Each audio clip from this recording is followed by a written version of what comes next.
আজি ৰাতিপুৱাও আমাৰ জমিয়ত উলেমা হিন্দৰ মাদানী সাহাবে মোক ধমকি দিছে।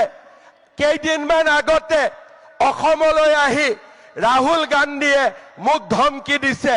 মই আজি মাদানী আৰু ৰাহুল গান্ধীক এটাই কথা ক'ব খোজো, আপোনালোকে যিমানে মোক ধমকি দিব, অসমক আপোনালোকে যিমানে ধমকি দিব চেষ্টা কৰিব, অসমে লাচিতৰ হেংদান আকৌ এবাৰ হাতত তুলি ল'ব আৰু আমি প্ৰমাণ কৰিম যে অসমীয়ায়ো অসমবাসীয়েও ভাৰতীয় লোকসকলে কেনেকৈ জীয়াই থাকিব লাগে আমি তাক জানো আৰু সেই সংগ্ৰামখন আমি আকৌ এবাৰ যুঁজিব খুজিছো, আমি জিকিব খুজিছো।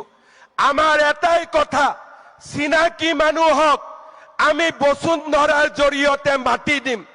চিনাকি মানুহক আমি বসুন্ধৰাৰ জৰিয়তে মাতি দিম আৰু অচিনাকি মানুহৰ পৰা এক টুকুৰ মাটি কাঢ়ি ননালৈকে আমি ক্ষান্ত হৈ বহি নাথাকিম।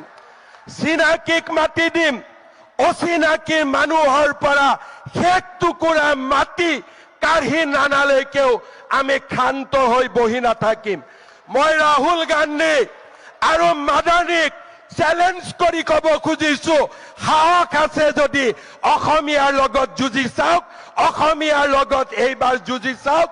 অসমীয়া জাগিছে আৰু এই জাতিটোক আপোনালোকে এতিয়া ধৰি ৰাখিব নোৱাৰে।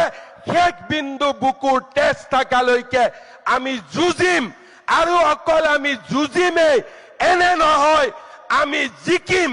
এই হৈছে আমাৰ সংকল্প।